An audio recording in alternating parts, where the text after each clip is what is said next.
I will hop out I halfway had through to this like one click it meeting, unfortunately. twice. I had to like click it twice. All right.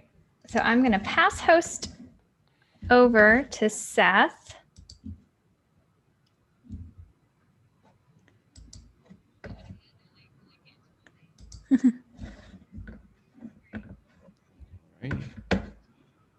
Okay, welcome people. This is the last session of the day. We're not exhausted at all. Session 5. Session 5 of Newsletter Fest, which I am thoroughly enjoying. I've said this a few times, so if you're tired of it, well, it's my 5th session. I am like high on the Newsletter Fest fumes. We have been having such a good time talking to such interesting people and connecting and listening to questions from some very interesting people themselves. And so I am loving the sense of community that we have going on. This session is in meeting mode so that we can interact, engage. We had like 80 people sign up, but I'm looking at like thinking it'll probably be about 20 who show up. So that shouldn't be unreasonable in a meeting setting. The opening housekeeping stuff that I repeat each time is that we do have the Slack community. If you're not in there yet, we'd love to see you in there. That's where we are making announcements and where people can go and drop some information about themselves, introduce yourself, show us your latest issue of your newsletter, grab newsletter resources, suggest to us channels that we should add. I added some sessions yesterday, but apparently if you add them after people have already joined, then you have to like announce that you added them and they have to go like opt in to those. So some of the ones that I added were like newsletter questions and I can't even remember the name of the other one that I added. It was something someone had requested, like links to all the things that Seth is dropping links to right now. Announcing again that we do have our curated contests going on. That is to win a free year of curated. That's worth a lot of cash if you have a big subscriber list. So please, as you come to these sessions, check out how to enter and win that. You should also go and vote on things. I think I have like one entry right now, but I really do need to go and check that and update it if we've had some added. And the grand prize winners will be announced on Friday after voting ends on Thursday evening, tax day, April 15th. We also have the vote for your favorite newsletter of 2021. This is actually your favorite newsletters because we have different categories, but we have a contest going on. Some really big newsletters have been sharing this link in their newsletter. It's making me kind of nervous, excited that they have been doing that, but we've got some great categories. It's fun, and we will be making those announcements as well at the closing ceremony. So looking forward to that. This is the point at which I typically introduce a speaker, who is me. Today, I am the Director of Marketing for Simple Focus Software, and that includes Curated, as well as Seth Morris, who handles customer success and supports marketing. Thank you, Sean. He said these calls have been really helpful. Been working on the landing page, making updates to the welcome message. I am so excited. That is the intention of these sessions. So it is wonderful to hear you say that. So I'm going to get into how to use Curated to sell newsletter as a service. So we're calling that the agency model. And we thought this was important to present on because we've had people asking about this, and we also have recently updated our user permissions that further support using Curated in this way. So it used to be that when you added someone to your account, you added them specifically to that newsletter and they started a Curated account and they would have only that newsletter. And it became a problem for us in-house because we had lots of newsletters we were testing things going on with, but you'd have to sign out and sign back in under either a different email address or a like modified email address for each newsletter you were on.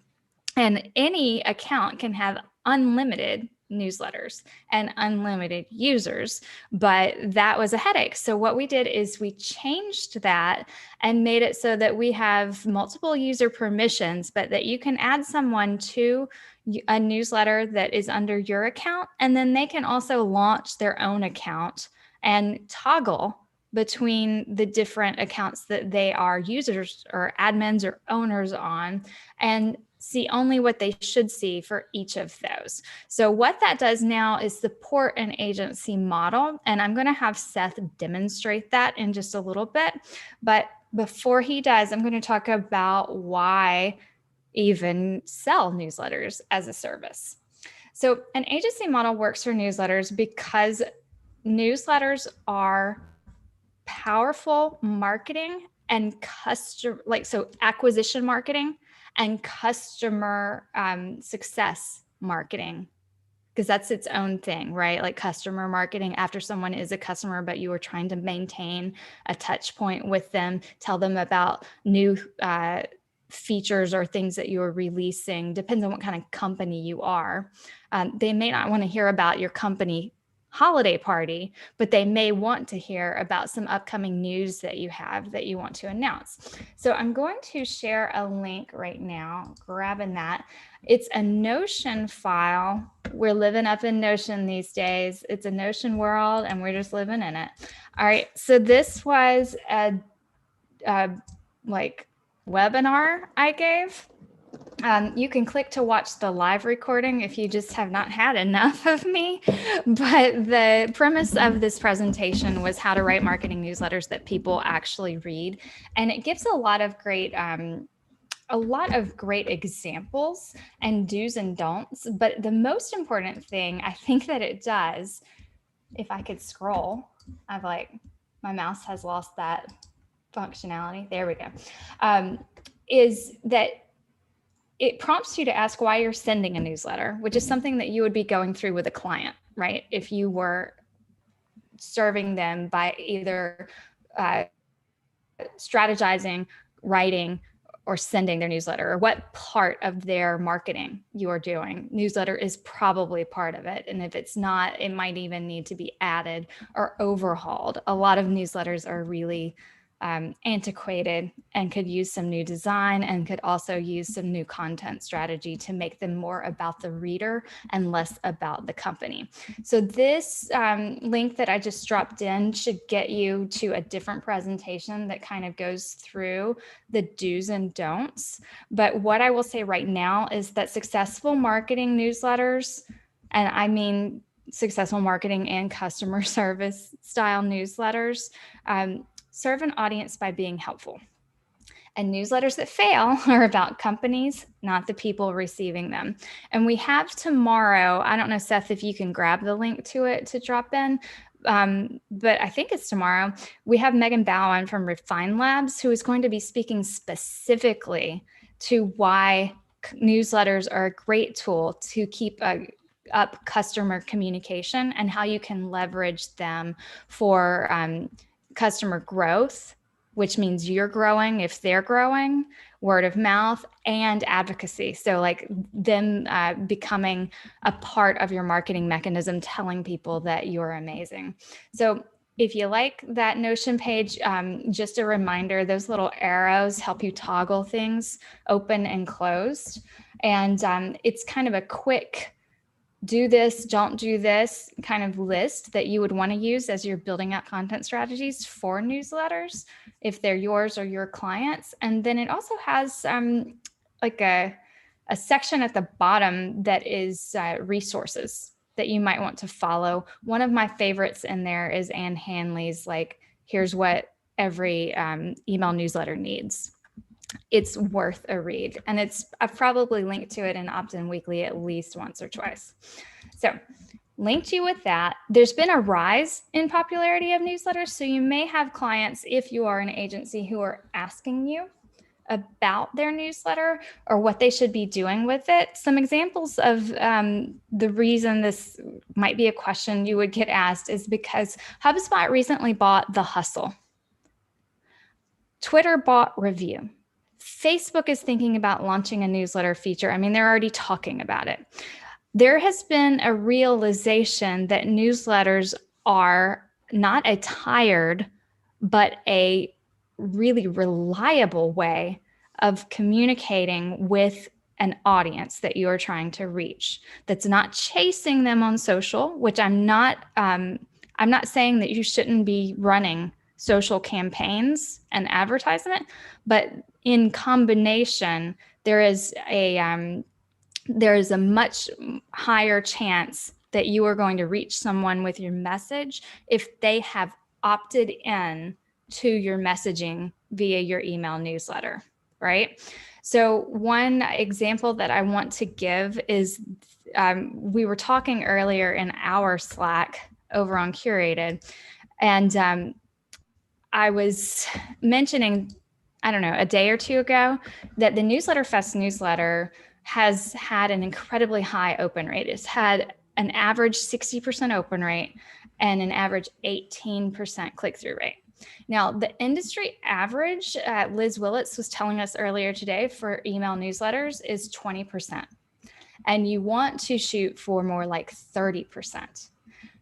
We had Caitlin go and query within Curated earlier today newsletters with more than 10 issues.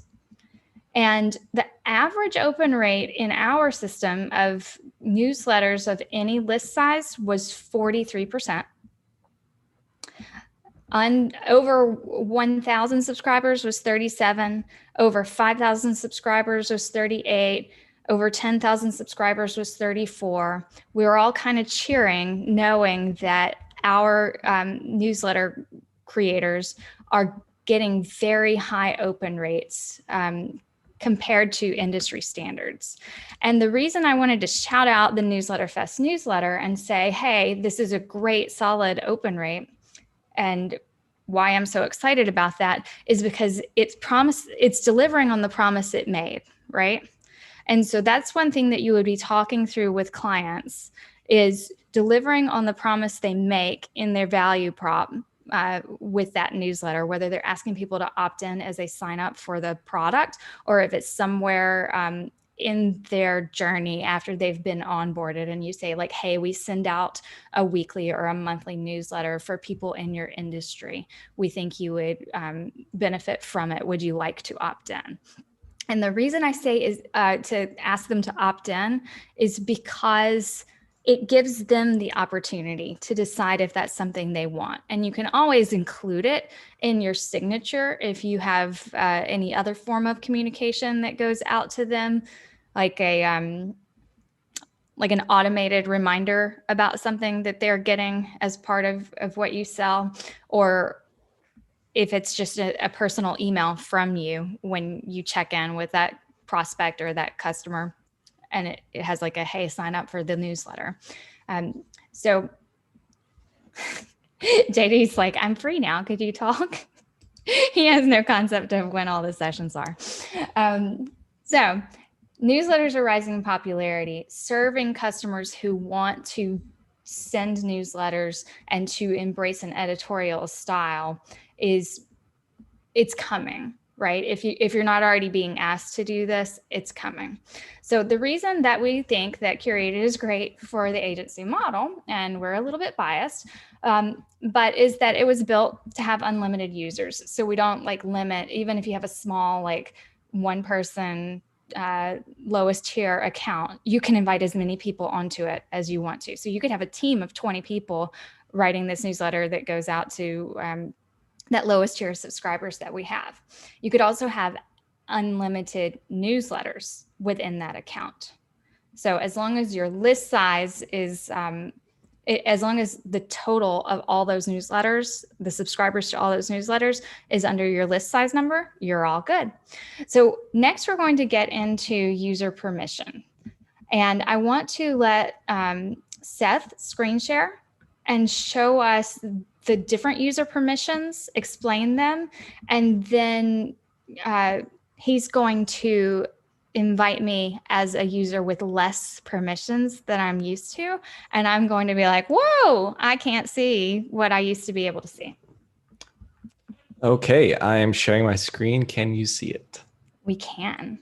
Okay, fantastic. All right, fingers crossed, nothing goes wrong, and I'll go very slow so I don't trip up Zoom. Okay, so I'm on a new demo account here. We were going to use the demo account for Monday, but for different reasons, I had already invited Ashley to it because of the trip up on Monday. So we're adjusting on the fly. So here's another demo account. So to invite a new user and to manage users that you've already invited, you'll just go to the settings cog here and go to the users page. So you'll see there's no users here. There's me, which is the owner. And to invite a new user, I just click invite user. I'm not sure if you'll be able to see the pop-up that came down because I can see it. You can see it? Fantastic. Yes. Okay. So I'll just enter, not my email, Ashley's email. And I'll be able to choose which role that I want to assign her for the newsletter. So the contributor role is the lowest permission type. So contributors can do everything except view published issues, see the list of subscribers, manage other users, and access the publication settings. That's what we're going to invite Ashley as, but just for definitions, a publisher can do everything except manage other users, and an admin has all privileges and can perform any action. But in this case, I'm going to invite Ashley as a contributor, and this way she won't be able to see any other publications that I would have access to. So I'll send her this invitation email, and she'll get an email to her account, her email account, that will say, hey, you've been invited to come help out on this curated newsletter. She'll be able to accept it, and since she already has a curated account, it will just add her automatically.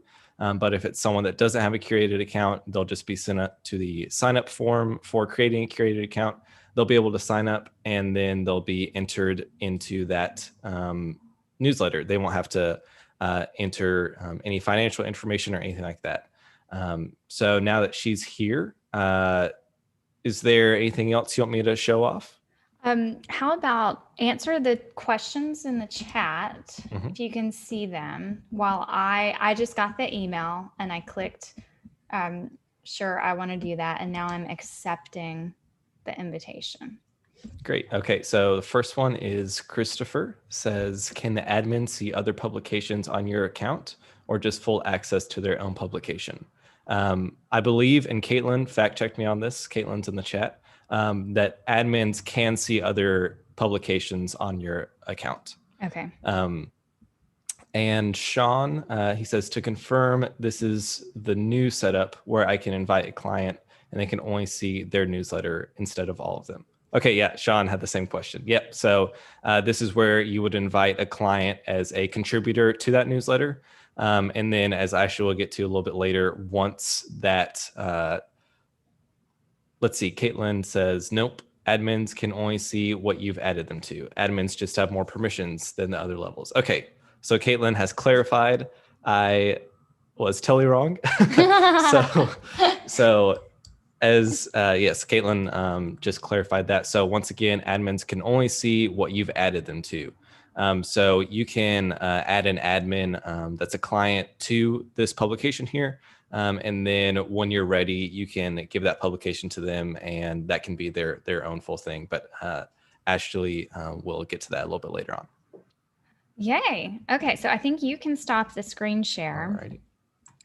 And I start mine, and I pick, wait, hold up. I'm going to do a thing. I'm trying to get mine in the same, there we go. Okay. It's tricky, multiple monitors, people. Especially with sharing Zoom, yeah. Yeah, it's tricky. All right, so does everyone see demo test right here? No, we see just your desktop. Ooh. With the nice, pretty colors. Wow. And it was actually a very clean desktop, so. I made a folder, and then I hid it all. Just like when your mom under the rug. Uh-huh. Yeah. That's interesting. Okay, so it should be, I just want to make sure I'm doing desktop though, because that should have been desktop 1. And this there is should be a number 2. that pops up. Yeah. Okay, yep, now yeah, we're seeing it. We're seeing the demo test. Yay. Okay. I chose to. It chose not to respond to me. All right. So he has now invited me, And if there were subscribers, good luck me seeing them, right? Because I'm just a user. So will it always say 0, Caitlin?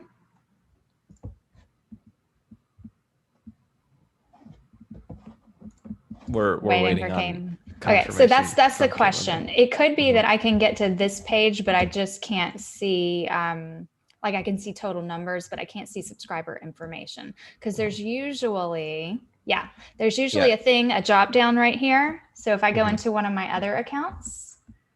Yes, Caitlin has clarified that you can see counts. You just can't see the actual list of the subscribers. Yeah, so I don't want to go into any of these and show y'all those people, but typically when you hit this, there's like another, like this guy, right? And I can look at my subscribers and start analyzing which of them have opened my email. Like you can literally go and click on a subscriber and see which issues they've opened.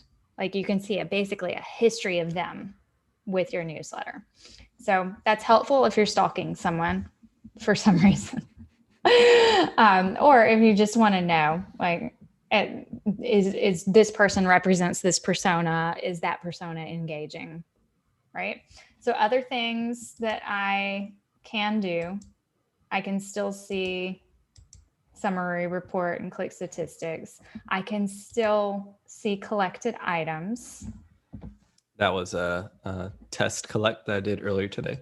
I like it. And then I can still, as a contributor, go in and edit. But guess what I can't do? I can't send it. I can send tests. Can I do it from here, Caitlin? No, I get blocked. Nothing. So that's like the permission you give someone who you do not want to have the ability to send this newsletter is contributor. So think of it as they are contributing, but they do not have the authority to send this newsletter, right? So that would be possibly wise for your, if you were working for a client and they say like, hey, my assistant, whoever can help you collect links, right? And so you want to let whoever, I'm going to name her John. I'm going to name her John. I'm going to name him John and say like, hey, John's a contributor and he can collect links. But I would name the client, like the CEO, I would give them an admin capability because they still can't get into my other account newsletters, but they could have the authority to send because essentially they're paying me and I'm trusting that like if they're going to make that mistake, they're going to make it, right? So you make your own decisions as an agency owner or as doing this freelance or however you're setting it up. You make your decisions about what you will and won't allow someone to do. But this means that they can go in and edit copy, which would be very helpful, right? They can add links. So the other day we were like, let's show off the brand new image grabber. And then we didn't. So I'm going to go to YouTube because I think Seth's intention, that's us live right there. That's weird. I think your intention was to get me to go to like one of these, right? And to clip it. And I'm going to send it to, test, oh, I have to update to send it to that one. Yeah. And I could screw that up right now. So I'm just going to send it to this one so we can demonstrate instead of like having me need to refresh the API. Okay. So it came up on my other screen, but I'm pulling it over. That's weird. I have two monitors and it decided to go to the other one. All right. So here's what it does with YouTube videos. It brings this puppy in and it's bringing in whatever it considers the metadata and gives it the title. And so I can categorize it and change the aspect ratio. I can choose original aspect ratio, etc. And so now I've saved that. And that is, please confirm, Caitlin, something that a contributor can do. We think so. I'm going to check the chat right now because I'm seeing some questions. Oh, Caitlin put it in. Caitlin says, correct. A contributor can collect links. Yes. All right. I'm feeling good. I love having like a bona fide fact checker on the call. Okay. So if you're using this for an agency model, what I would suggest that you do is you decide what services you're offering. So I'm going to stop the screen share unless I have a need to do it again, but I'm pretty good right now, except for I need to find my notes again.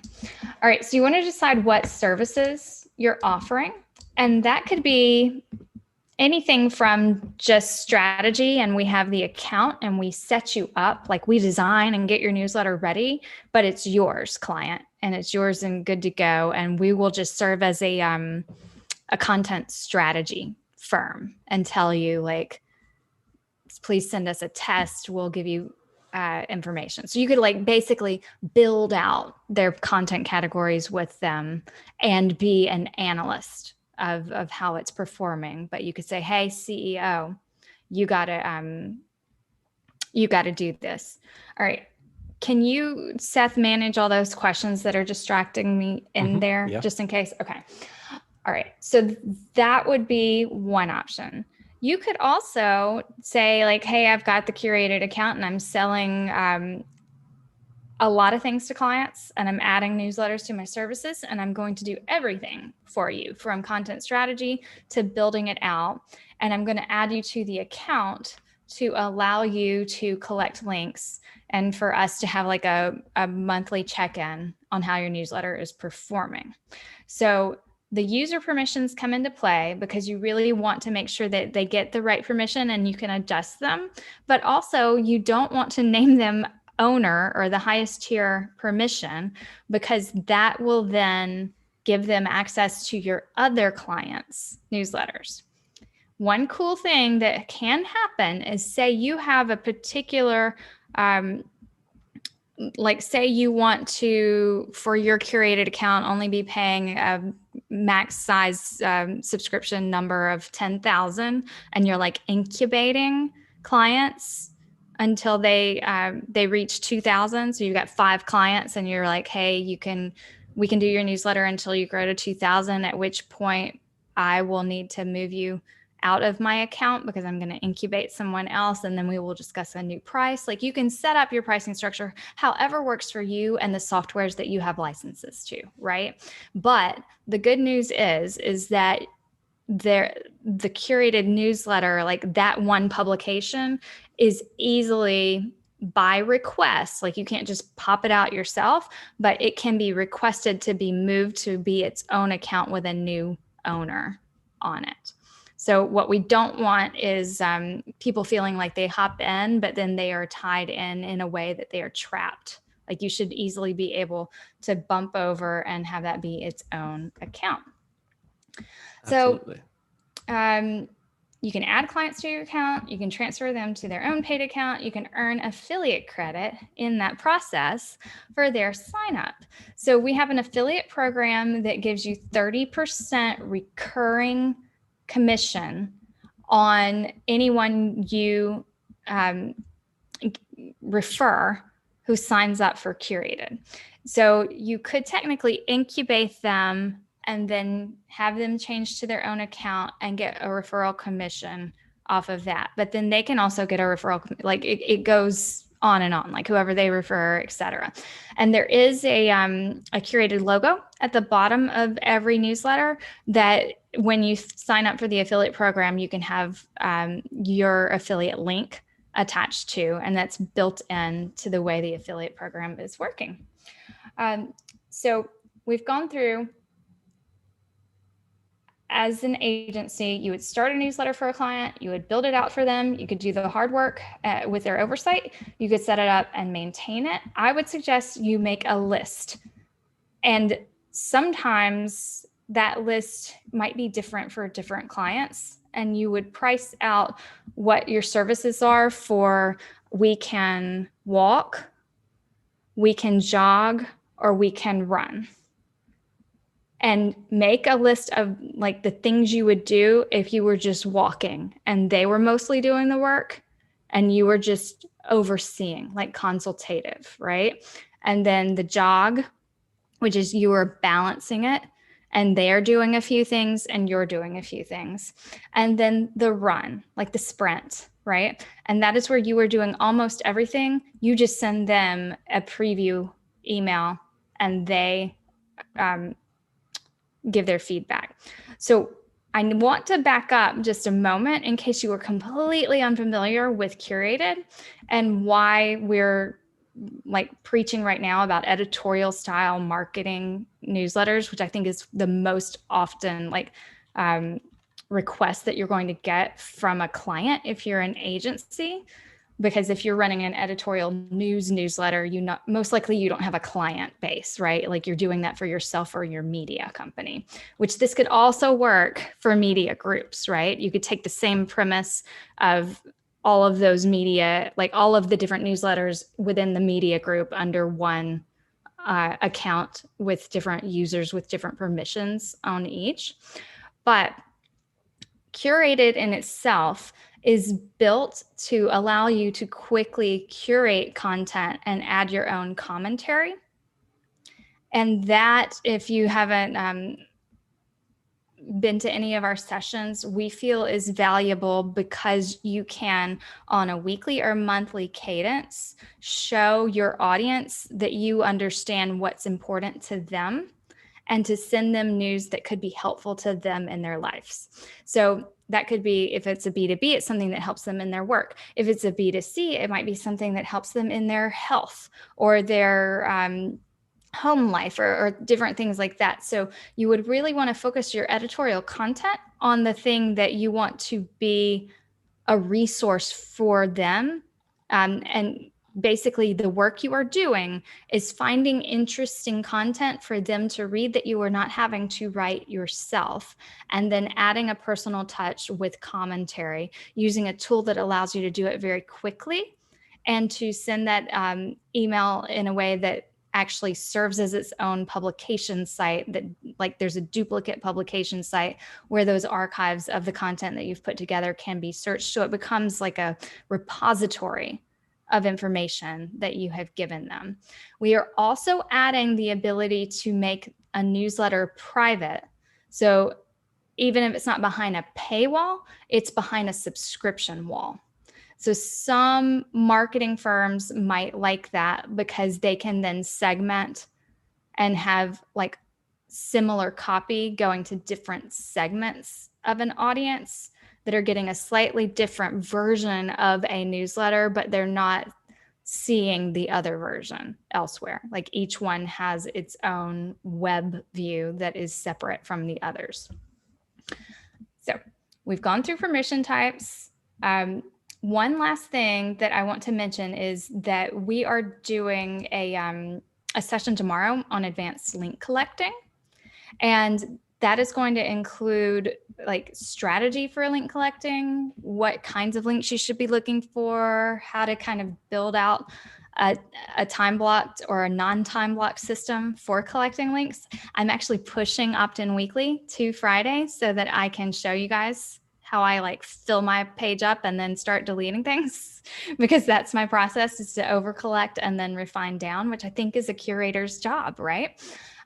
But we use a Chrome extension, like I just showed you. There is also a bookmarklet that you can use for Chrome or Safari.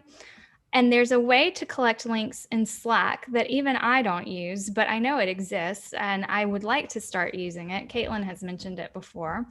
There's using a secret email address. So I should mention that if you give someone a contributor permission, that they will get a secret email address to that account and be able to use the email approach to sending something. So I can see that being super helpful for like the CEO who's like, yeah, I guess I'll like sign up for your curated thing. But then you say, like, you walk them through signing up, they click the two things, and then you go, okay, now that you've joined, here's your secret email address. You never have to come in here again. Just use this email address that we save in your address book. Every time you see something you want to clip or collect, send it to the account. And what I think that would do is keep someone who really doesn't want to be super involved very hands off, but as an idea occurs to them, they would be able to send it. If someone wants to be more involved, they can get in and start playing with content and copy and reordering and all of the things that you can do with that contributor or admin functionality. We also will be talking a bit about Zapier and the ways that you can like become a hyper active link collector and use some automations with some different tools that help people curate and automatically anything that you favorite within a particular program like Pocket, or that you put in your newsletter file in Up Content, or that you I don't know what it is in Feedly, choose, like that those will automatically through Zapier be added to your list of collected links. So I think that it is a wonderful way to work with clients. I hope you do too. There might be some questions, so ask away. Yeah, so I'm gonna go back a little bit, cover some comments that people have added, and some use cases that have been helpful. So Sean said a little bit ago, he said contributor is ideal for clients that I'm managing the newsletter for, but won't be doing anything beyond observing and signing off on articles. Kind of like you were saying a second ago, Ashley, but yeah, definitely a great way to use contributor, and seems like you perfect grasp around that role. Definitely an awesome way to do it. Or it's also a great role for someone that maybe you're a little worried they could get in there and mess up some things. So let me add that this is also something you would use in-house if you have employees, right? Like say you have an assistant who you want to be a contributor to all 10 newsletters you're managing for clients, but you don't want them to have the ability to send it. Like it's logical that you would in your organization have people you would want to have different tiers of access to information or ability to do things. yeah, absolutely. I've seen a use case where one of our customers has used that permission for interns that he's brought on for his company. So getting them set up with that and using that primarily for collecting links and then also proofreading it and everything. So also a great permission for someone that maybe if they're not super familiar with the newsletters or kind of new to the email marketing world, can kind of get their feet wet without being overwhelmed with a lot. Yeah, and you can always upgrade them, right? Yeah. Like, like let's think about it like onboarding. Hey, I don't want you to get too distracted by all the things you could do. Like, let's just give you this contributor permission until I'm ready to bump you up to an admin permission. Yeah, it's super easy.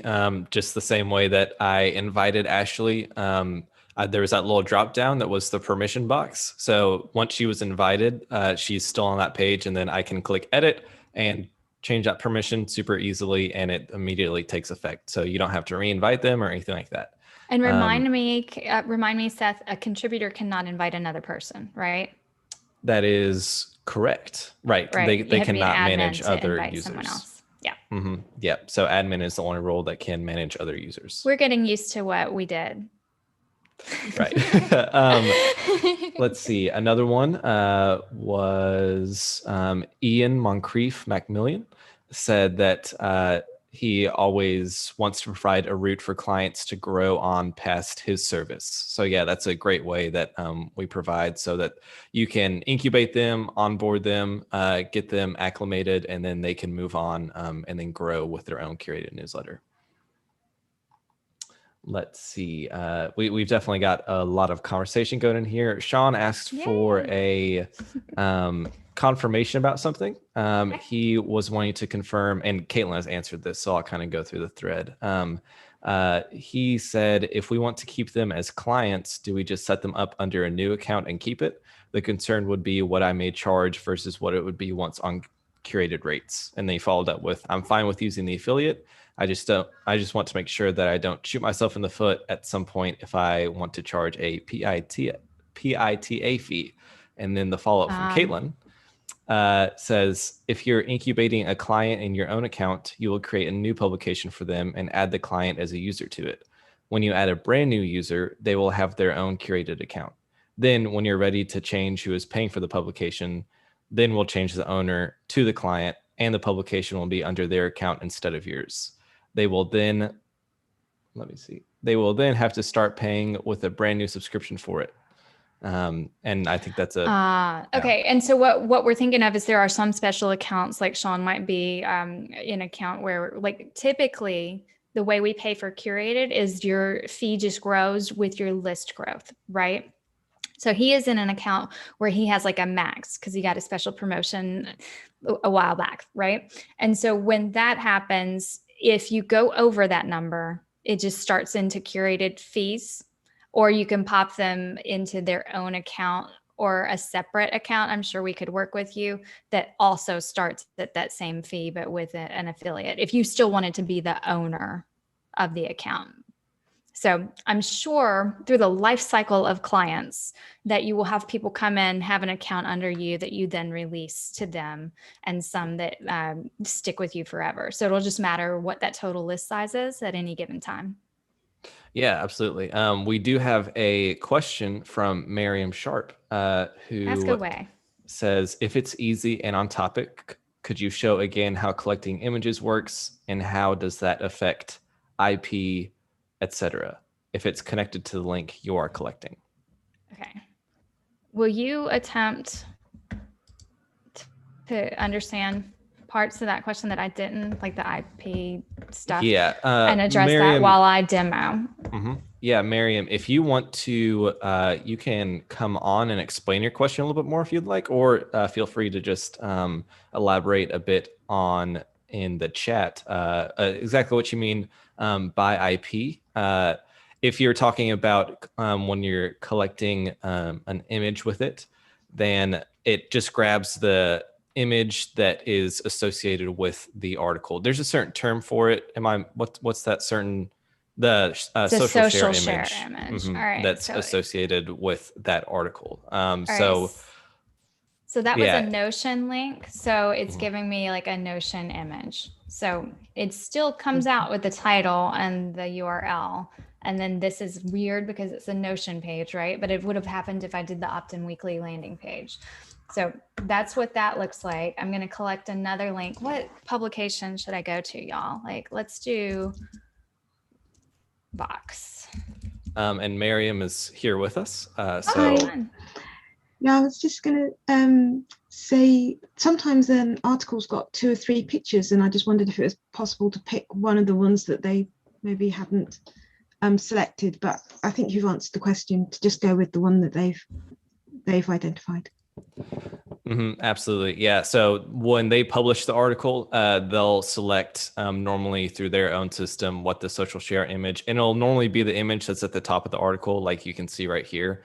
You can still, however, go in and when you're building out your draft issue in Curated, insert another image. This is just a little helpful thing to grab that image in case you want to use that, and so you don't have to worry about inserting an image, but you absolutely have that ability to customize it. Right.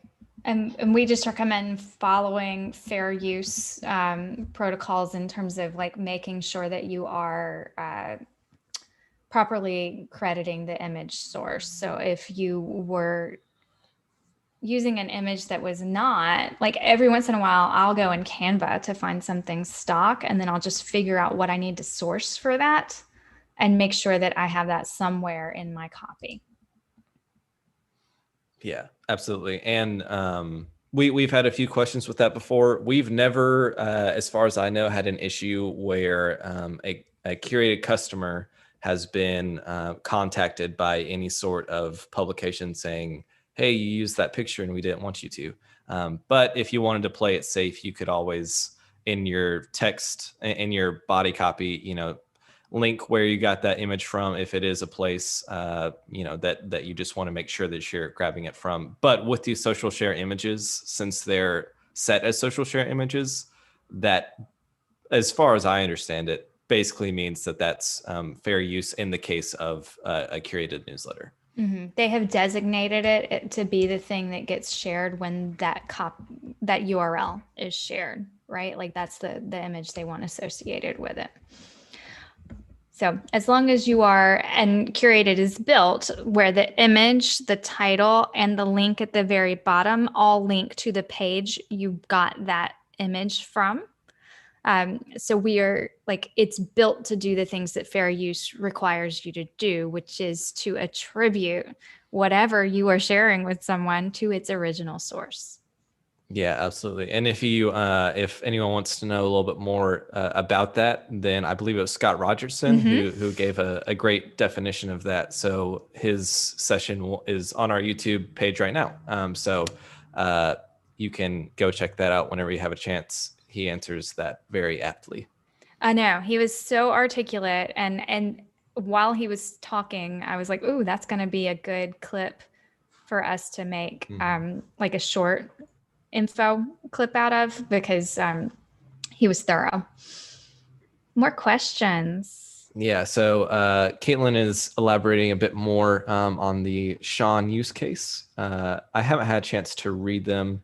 I feel like they've got it covered. Yeah, I think they. Yeah, Sean's giving us a thumbs up. Yeah, he said we're good to go. So, yeah, looks like it's all clicking. Let's see. Ian says the page you are curating usually includes metadata with the share image, title, description, etc. They suggest you use. Yep, and then that's it. And we also grabbed the, as you saw, there was the body copy that was pulled from that article as well, and that's coming from the metadata as well. Mm-hmm.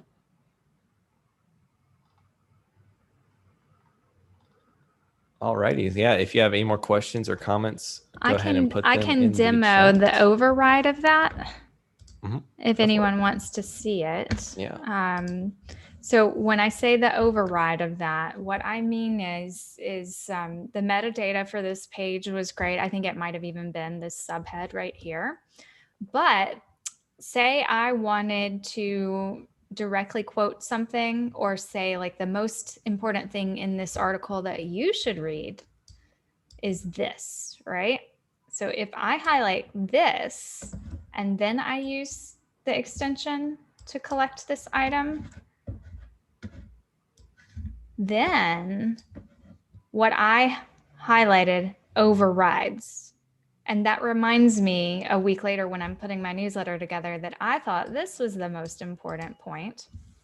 And I can craft my text to maybe like set this out as a quote. That's the little symbol that would push it to the side and give it some cool formatting. So we do have Markdown in there for you to use to make it not just like a little body copy. And here's something interesting that someone asked us privately that I want to demo, because I had this same concern and then I felt like stupid. Like sometimes you just don't realize you can do a thing in software and you're like, oh my God, really? That makes my life so much better. So I like to take those moments and share them with people instead of feeling like I've kept them to myself, all my personalities, myself. All right, this guy, just in case you didn't know, because we had another person who didn't know, this guy lets you do this so that you're not working in like this tiny little frame, right? I didn't realize that for maybe the first 3 weeks of my newsletter, and I work for the company. So it's just a case of me not using software that has a lot of this going on, you know? Yeah. And that's also, you can do that in the Curated app itself when you're building out a draft issue. It's the same exact thing where you just look for those two little lines at the bottom right corner, and then you drag it and you can make it bigger. That's super helpful if you're going through and you're doing your proofreading. And maybe your text is really link heavy. It's nice to be able to expand that so that small block that shows up there isn't just an entire link. There we go. Yeah, and Wade said, "Wow, didn't know that either. That's helpful." So yeah, looks like we seriously got some. Yeah. So maybe you're not alone. Oh my God. You know what? I'm recording that as or we're pulling it out of this and we're saying like, hey, we're not the only people. Because when I told Caitlin and Calvin, they were kind of like, duh.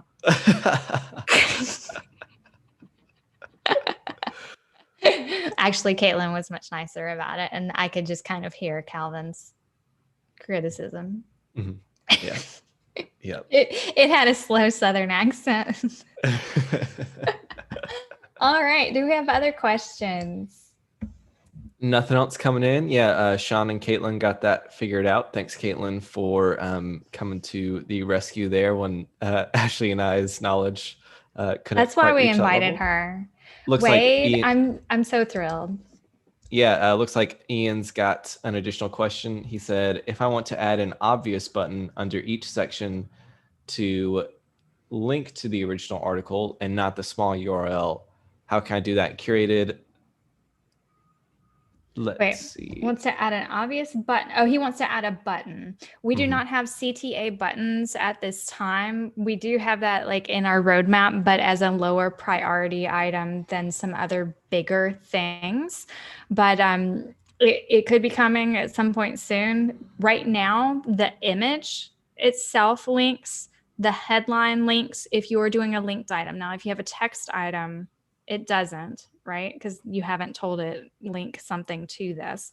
And we've had some creators who tend to use a text link like at the end of their article. Like I was talking about the other day, the Right Society goes out to like a boomer readership, and they always end whatever paragraph they have put in about the link they could be sending you to with read more here, and they hyperlink the word here. So you could always use text links more, but at this point we do not have a way to add in a button link. Yeah, and that perfectly feeds into his follow-up question, which is, what's the markup syntax for a link in the body copy? Oh, you want me to show and then you? yeah, I'm go ahead and show it super off. awesome at this. Shout out to Sean for providing that answer real quick. And just since we got a little bit of time, Ashley will go ahead and screen share and show that off. And I'll want to point out that there is that Markdown Support button right there. That's at the, you can basically find it anywhere in Curated. That just gives you some helpful tips on common markup items, and that are pretty easy to follow and pretty easy to start using in your text. All right, so this is it, guys. Brackets, no space, parentheses, URL. So is this a linked item? Oh, no, it doesn't have to be. All right.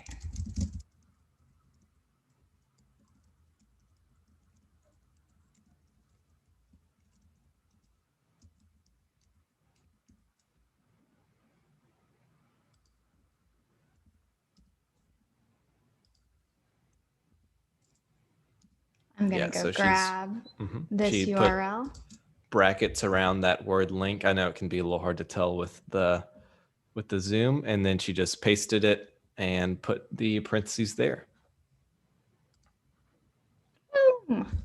Yep. And so, yeah, you can text it inside your draft issue, and it'll be pretty easy to notice if you maybe missed a parentheses, because there'll just be a long string of a URL in your body copy, and you'll be able to notice, that doesn't look right. Also, you get a report on that link as well. So let me show y'all. Newsletter Fest. We had some major links going on. I mean, we had a lot of links. There it is. Okay. So you get this report and see all of these. These are those embedded links. So you get how many people clicked on the like alpha link, like the link that the whole thing was about or that used, but then you get who clicked on these other links that were under. So like this, you remember how I had like Monday, event, person. So there would be like 12 or 10. There would be 10 links if there were that many. So this shows on that send which ones got clicked. So I was keeping up with like which sessions were most popular and being a little jealous that they weren't mine, but I was happy with the open rate and the click rate. Yeah. Sorry. Yeah. Sean says that he saves that to his notes. That little syntax that you just showed off, he saved it to his notes and just copy and pastes it when he's telling people how to whitelist the newsletter. So yeah, that's a super helpful way. If you have a recurring thing that you put in some newsletters that involves some different links, it's just copy and pasting that into your next newsletter issue. Awesome. Other trivia? I mean, I know this was the agency talk, but if anyone has any other trivia they want to ask about, like it's almost like a discovery process, and the more time you spend in there, the more little things you figure out. But as we discover things that people don't know that we thought they knew, because I'm great for that, right? I'm great. Like it's been not 9 months, but I'm still like, what? You can do that? Like the Slack thing, right? Like I want to know how to like click on it in Slack and bring it in. We mentioned the shortcut the other day, the iOS shortcut, things like that. So yeah, you didn't know that GIFs could go in? Oh yeah. Did you see my elephant running? Yeah. Yeah. I put an elephant. I put a GIF in my very first newsletter that had Scott Rogerson in it. Talking. Yeah, he was like, yeah. It was cute. All right. Any other questions? Wade, in the Chrome extension, can you select which publication to add the link to and see that publication's categories? Yes. Absolutely. So you pick the publication as you, here we go. I'm feeling fancy. All right. Wait, I don't want to do that one. Okay. All right. See this, Wade? Give us a thumbs up or a something. I don't have that option. It goes right into it. Interesting.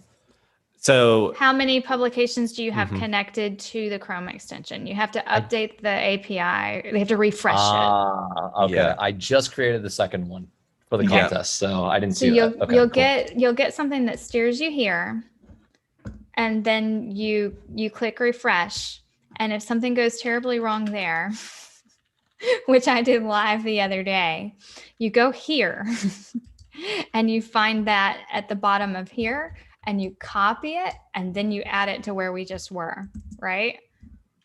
Caitlin's going to say, no, Ashley, no, you're demonstrating that wrong. But I feel like that's what I ended up having to do. That's awesome. Thank you. Cool. Yeah, I just dropped that what Ashley just said, just in text in the chat. And Caitlin says that's all correct. Refresh publications should work. And then I normally click save just for fun, just because I'm the type of person that saves everything 2 or 3 times before I move on. So I'm going to refresh. It looks like it did. Okay. So here's where we tell. Because remember the other day I was like, I was in a mess with this live. Yeah. Okay. Yeah. So now it's there. Look, it's there. See, I did it. Yep, it totally correctly worked. I this refreshed time. it. It worked immediately. You guys thought of everything. Woo, yeah. All right. Awesome. Hit us with some more trivia. What you got, huh? What you want to know? Let's see. Ian says, my plan is to offer a done-for-you service to write the newsletters and get the content from research into the questions their prospects and customers are asking, and they are not answering, assisted by a research tool like Phrase. Yeah, that sounds great. That is perfect. A great use case for this. Here's something else that we're thinking of doing as a team after we release private. We are thinking of, because it would just be a small number of subscribers, right? As a team, because we are a portfolio and we cover several different industries, we are thinking of following those industries, because we do already, right? Because I need to know their personas and what they care about. But we are thinking about doing an internal team newsletter with hey, here are the 5 categories or 6 personas that we serve and the things that happened in the news this week that we think they might care about, so that we can, as a team, know about that. We're also thinking as a private newsletter that it might be fun to, for our monthly metrics meeting, use the links from the ways that we're capturing the data. Like if it's a Google Doc or a Google Sheet or wherever that data is, bringing that link in and then organizing that and sending it before the metrics meeting, and then using it to guide our conversation during the metrics meeting. What is the name of the curated extension? I saved the bookmarklet, but I don't think I have the extension. I'd like to be able to select the publication the way Wade described. It's when you go on Chrome extensions like library or whatever, if you search curated, it pops up. So I think its name is curated. Yeah, I'll drop the link to it in the chat real quick. Oh, Caitlin beat you. Oh, wow. All right. Caitlin showed me up. All right. All right. Yeah. Yeah. So the way I got to it was just Googled Chrome extensions, went to the Chrome Web Store, and then searched for curated there. Do you have a recommended pricing structure to charge to a client to produce their newsletter under the 3 service models that you described? Like, what would be a good price range? I don't, because I think that agencies really vary depending on like the number of years they've been in service and doing a thing. So I imagine it rolls into your model if you have one. If you don't, I can attempt to look some things up. I would say that when I was like personally running newsletters for clients, like I did one for a magazine and they wanted a weekly local regional business newsletter. And I was charging them, and this was like 5 years ago, for full service for that. I think I was charging at least $200 a week.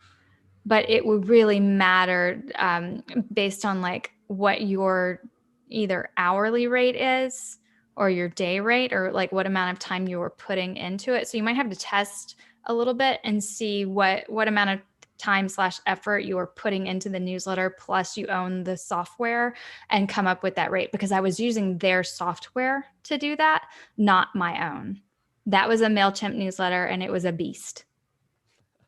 It really was. Like I highlighting things and adding and changing links, because I would replicate it and then try to change the links, and they would like 3 times out of 4 it would not actually change the link, and I would just be screaming at the computer.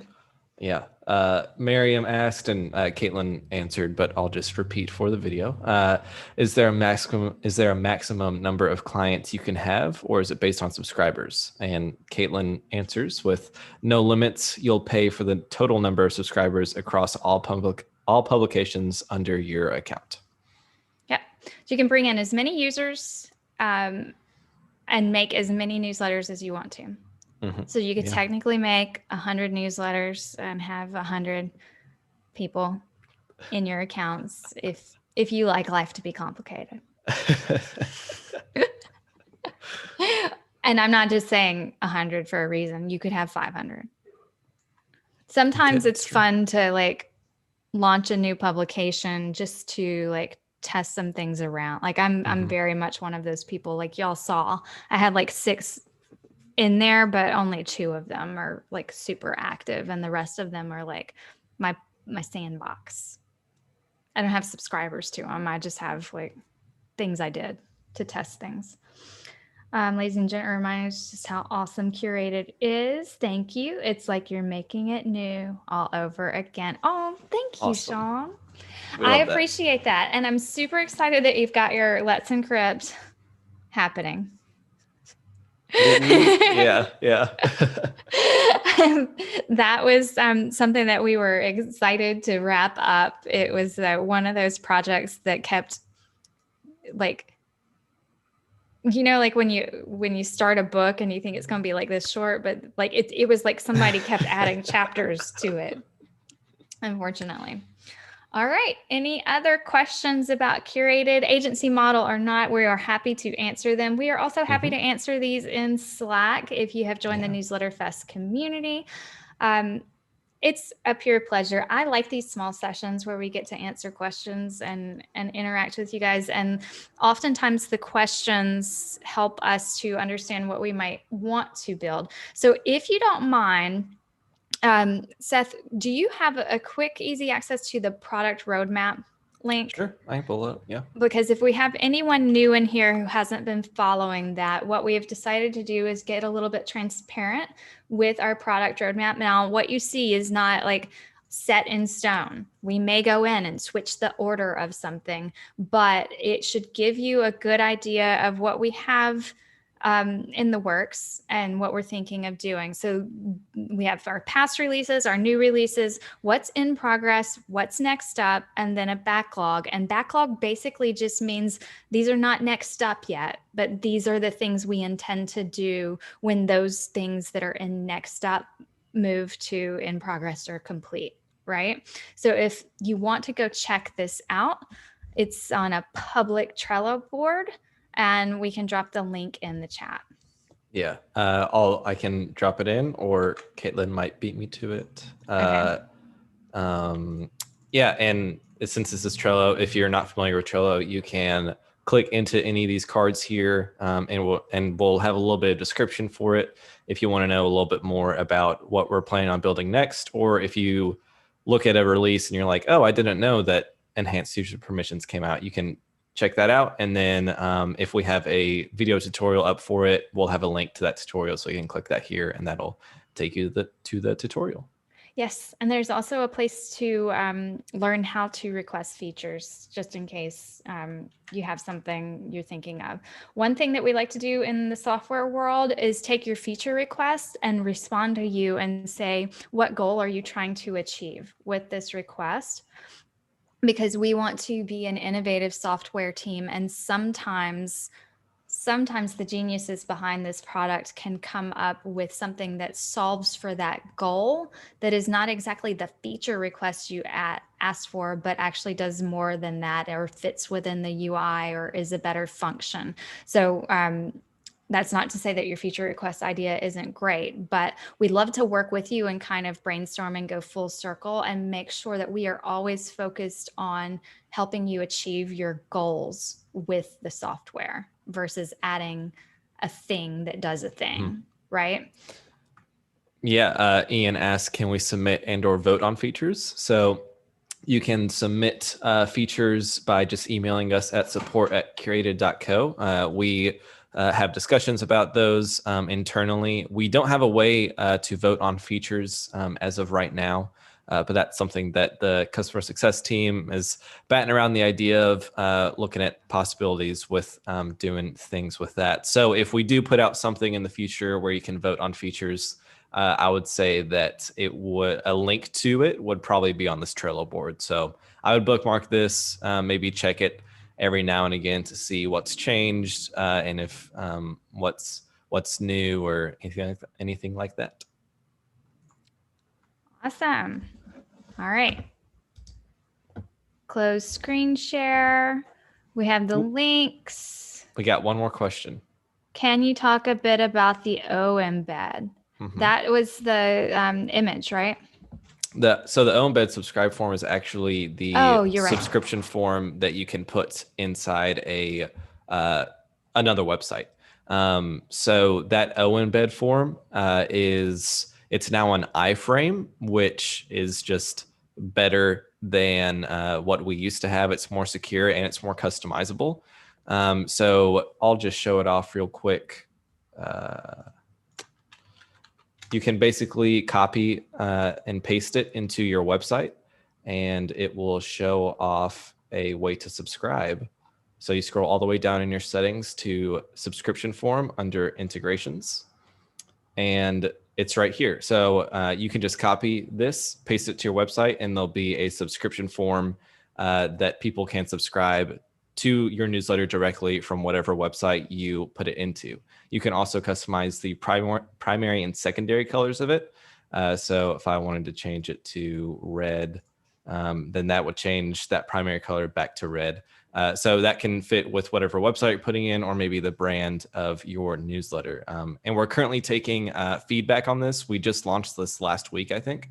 And so we're still taking feedback on it. It is totally live. You can use it. But if you have any feedback, or if you run into any problems with it, just let us know at support. We're frequently putting out fixes to it, just small little tiny stuff. So yeah, definitely check it out, put it on your websites, and let us know what you think. Beautiful. I mean, not the colors you chose, but that it works And that way.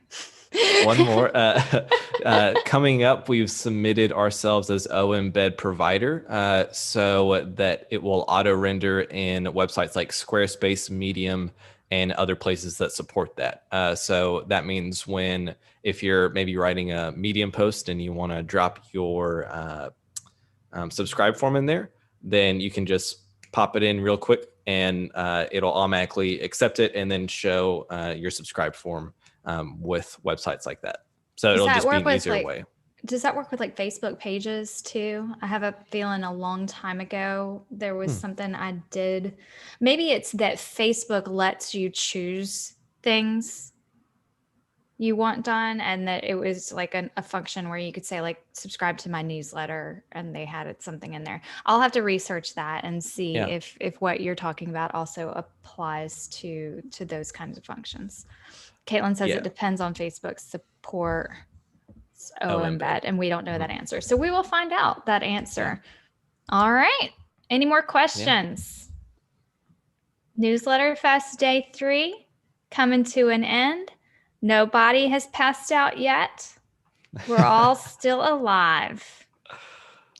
It's been we a great are all day. glad that we weren't getting our second doses of our vaccination this week, because we've heard that knocks you out. And I wasn't looking forward to that. So I'm just a round oneer. All right. So I will awkwardly end this with, hey, come see us in Slack. Come hit us up. If we are delayed in responding to anything tonight, it's because we're exhausted, but we'll get you sorted and make sure that you're taken care of. And we do so love our loyal curated customers who are in this room, as well as people who do not know. This is how we like to treat our customers, because your success is ours. So I can't put it any simpler than that. And we have to wait 12 weeks in the UK, so 6 weeks ago, but the pubs are now open for a pint in the garden. That sounds so nice. Wow. Cheers. I was supposed to be in England, like, I don't know, next week? 2 years in a row, my England trip, metal detecting, canceled. Bummer. I am. It is a bummer because we were team of the year 3 years in a row before that. I'm ready to defend my title. You got it next year. Hope so.